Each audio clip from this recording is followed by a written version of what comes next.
Welcome back. All right, so I wanted to read out this domination candle to you, and I want to talk to you a little bit about domination and controlling people and whatnot. So domination candles, like I said, if you're reading it and it's not making any sense and you feel retarded after reading it, don't do that candle. Half of the time the label can peel right off and you can work on a purple candle. Now when it comes down to dominating, bending, and then controlling certain people, I know a lot of y'all women, y'all are into just full control, but there are some people and there are some men and there will be lovers that you cannot control. If that man is generally a dominator, you cannot overpower him. You can't. And a lot of times I feel like y'all get confused when y'all go into these shops selling the cat hair candles and y'all start working on them. Y'all expect certain things to happen. Well, are you reading what's on them? Okay, so it has it in Spanish, right? And it has it in English. So it's talking to this powerful spirit of Domination. And it says, you who dominated all hearts, dominate the heart and feelings of, and then you'll say the person's name, so that he feels love only for me. Well, first he has to love you. He has to first love you and want you. You can't just work this candle and expect to dominate a man's heart over you, dominate and control and overpower him. He has to first love you. So number one thing, love has to be there. You have to have had a relationship with this man. Love had to been built. Those emotions had to been there or are there now. Okay? Then it says, so he feels only love for me. Dominate the judgment and thought of. Then you'll say his name, so that in his mind only may I and fall in love. Okay, so that in his mind only may I and fall in love. All right, I'm feeling retarded already. They don't know what they're talking about. Surrendered and humbled at my feet. Okay, so what are they saying? So that in his mind only may I and fall in love, surrendered and humbled at my feet. You see the fuckery there? And it says, with the power of that Santa Martha. Martha don't got nothing to do with this. And if y'all try to put Saint Martha on men, they will become very angry, okay? The power and the fierceness that Saint Martha la Dominadora has is very fierce, okay? And this says Saint Martha. Now, if you're working with Martha, the one that dominated the dragons at her feet, the light-skinned Martha, you're going to be in problems too. You are. To me, Saint Martha, the lighter-skinned one, she has emotional problems. She does. She has issues from the past, from the Bible with Jesus and Magdalene. You know, she's the sister of Saint Lazarus. And in the Bible, the light-skinned Martha, she just couldn't, she just, I don't know, she just seems like a depressed soul to me and an unhappy soul to me, because in the Bible, she was more worried about Mary cleaning Jesus' feet with her hair. And Jesus forgave Mary. He said to her, Martha came out and she was like, no, Jesus, she's not doing nothing. We here preparing food for you. We doing everything we can do. And he said, you worried about the wrong things, okay? She cleaned my foot. She was the first that came and cleaned my foot from walking, okay? Cleaned the blood off of it. And you here worried about what she's doing for me instead of worrying about yourself. I felt like when Jesus told her that, she just came in with a depressed energy. I do not work with the light-skinned Martha. I feel her energy is very strong with depressive energy. So be careful whom you work with, and make sure if you are working with a veneration in the Bible that you have read the story of them. And I just felt like, Martha wanted more of Jesus's time. Remember, he healed Lazarus and brought him from the dead. So I felt like for her, for Jesus doing for her sister and doing for her brother, she always felt like he wasn't doing for her. So if they are referring to the Saint Martha, the one that tied the dragon up in the mountains, you have to be really careful with her, because her energy is a little different, and she has depressive energy. This is just my opinion. This is just from what I felt encountering with her, and you know, I just feel like she's just still a little, you know, taken off from Jesus, telling her, why are you worried about what Mary's doing? Remember, they said Mary was a whore. Remember, they said Mary was all types of things. I'm talking about Mary Magdalene. Mary traveled with him. Mary was there with a lot of things that Jesus went through. And I honestly feel that maybe Martha was a bit jealous. And she's not the type of spirit that I would work with, because I do not like jealous saints. And from the Bible, she was jealous. Okay? Just my 2 cents. Now, if they're talking about Martha la Dominadora, you have to know how to work with her. You can't just do this. So this candle is all wrong. You cannot do that. And then it says, Saint Martha had and tamed the dragon with the cross, so I want you to soften in love. So that is sweet and loving for me. Oh no, you don't want to do that. You don't want to do that. Be careful working with Martha, because she's just not a happy person, and she's just I just hold on. Honestly, to sum it up, I don't think you guys should don't work with Saint Martha for your lovers and stuff, or to dominate. She will make you depressed. She'll make you feel the same energy she feels, and she'll do it to your partner. And Saint Martha la Dominadora is not for all of y'all. You don't know how to work with her. You can't work with her. Everybody should not be working with Saint Martha la Dominadora. If you don't know the certain veneration she has, if you don't know the type of energy she has, if you're unfamiliar with her, do not do this candle. Don't rip that whole label off, and do not do it. So a lot of times, y'all being misguided overall with the candles y'all choosing. That's why I love making my own stuff. I do, because I don't have these problems, because I know what I'm doing. Now in the front, it's going to tell you like a few things. Okay, so the first one is yo domino mi hombre, I dominate my man. Yo puedo y tú no, I can, you can't. Te tengo pisado, like I step on you. Doblegado, apimis, it's like bow at my feet, like come down to my feet. And then harás mi voluntad, so that one is like my will. This is my will. So I don't, the one that says like my will, like all of the things that you need to do to dominate somebody, this doesn't need to be done, honestly. So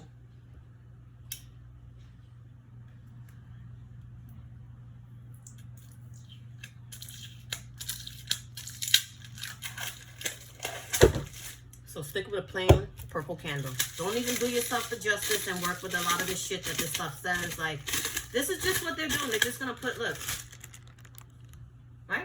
You could do that yourself at home. Like, you got a printer, like, I mean, not everybody can do it, but for those that really know what they're doing, like half of the time the stuff on the candles is like, it's not gonna help you. It's gonna really hurt you in the end.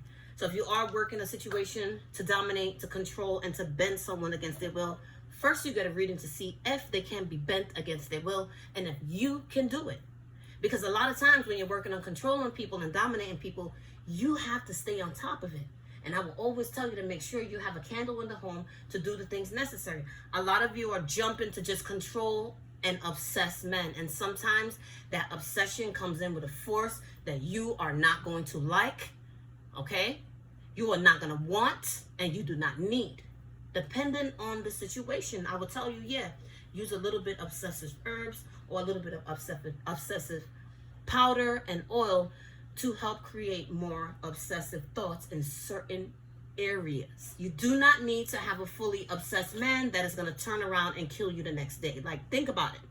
So if you are working on bendum, a bendum is going to bend a man against his will. It's going to make him do things that he doesn't want to do. It's an embarrassing oil to use. So if you want to embarrass your man and you want to have that kind of possession over him to where you can make him do things that he would normally never do, then, and you have the power to do it and the strength, then yes. Because a lot of y'all are confused. A lot of y'all have no power at all, and then y'all go use an oil and then say, oh, it's the oil's fault. No, baby, it is you.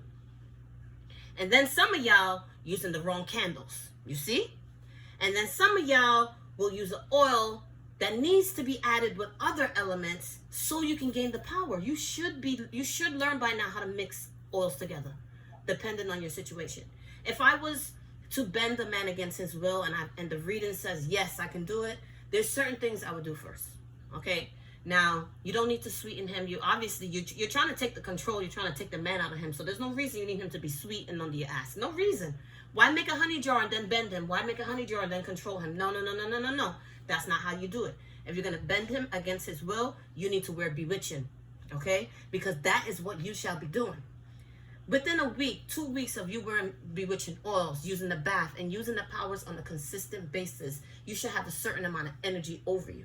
Now, with the bewitching oil powders and the oils and bath, the bath, oils, powders, and the herbs that you're going to use to bewitch, you then set up a certain type of energy over yourself.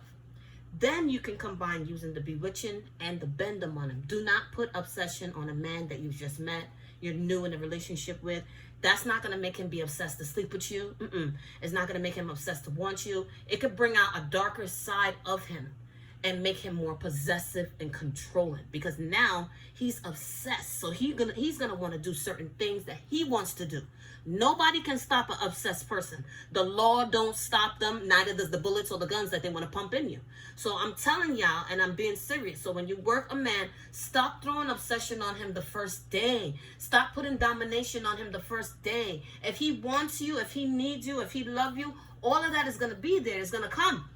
And if you need to add magic, then do it the right way. Sometimes controlling a man is not good. Imagine bending a man against his will to make him not even feel like a man, so you can control him, so he can stay in the house with you. And then imagine going through all of that, and he really don't even like you in the end. So make sure you know if he like you. Make sure if you know if he wants you. Don't listen to these stupid bitches that don't know what to do, that can't even read a card, that can't even read energy, that they're not speaking to no ancestors. They're just leading y'all into swamps. That's where y'all gonna be. Mentally, physically, emotionally, and spiritually. You're gonna be in a swamp. Because if you work on somebody and you do things you're not supposed to do, and they get really angry and they're fighting with you. Look at the candle telling you work with Martha, a depressed energy. And like I'm trying to figure out which Martha are they telling you to work with. Because Saint Martha la Dominadora, you anybody can't just work with her. You gotta have relationships with these spirits. And Saint Martha la Dominadora, in different magical practices, she's used for somebody else. Sometimes the Saint Martha la Dominadora is Saint Mamiwata. She's used as Mamiwata. So depending on whom you're working with and how they're working with, you're gonna find out. Just because somebody has a Saint Martha la Dominadora statue doesn't mean that they're working with Saint Martha. You understand? And you got to really, really know who you're working with and what you're putting on your man. Make sure that there's some feelings there. Because if you're gonna dominate and control and obsess a man that do not want you, he's gonna kill you. He's gonna hurt you. He's gonna do things to you that you do not want. And if you do not know how to first use the energy of the bewitching on yourself before you place it on the man, then you don't know what you're doing. Then you need to not do that spell.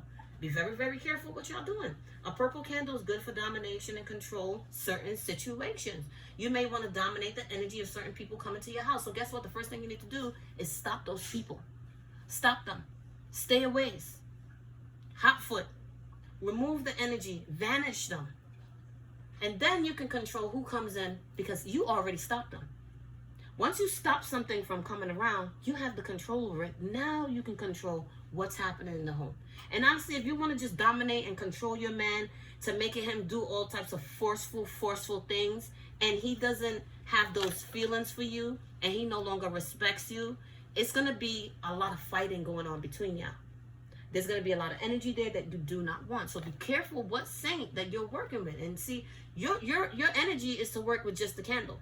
But the candle is setting you up to work with a spirit that is depressed. She's been depressed since the era of Jesus. Okay? She's been depressed since St. Lazarus and since Mary Magdalene cleaned Jesus' foot. Okay? His feet. So there's a lot of backstory behind certain things, and you just gotta know. And if you don't know, don't do it. Don't believe these stupid witches on YouTube that's telling y'all, yes, work it, do this, and they showing you a 4-inch candle and telling you that you can do something in 24 hours. No. I tell y'all all the time, set up rituals, set up spells. It's going to take more than one candle. If I teach you how to do one candle, you should be able to make the rest that you need. Don't be a fool out here. Don't get caught up in the fuckery, and don't get caught up working a candle that you're not reading correctly. They don't meet and they don't know what they're doing when they make those candles. They just put in anything on there. Make sure you read it, and feel free to peel the labels off. If it's a candle that has the label that is written in, get a knife with hot water and scratch that label off. Your candles don't need to go in the garbage. You're just going to take whatever's off the candle. Okay? I hope this video is very informative. And everything and anything that you need, everything I mentioned, my bewitching, my bendum, everything is at my shop. And on my shop, it tells you in the post, this is why reading is fundamental. Read what I write down in there. Read the post. Read it. Read it. And if you have a question, you can ask me. Like, subscribe, and stay blessed.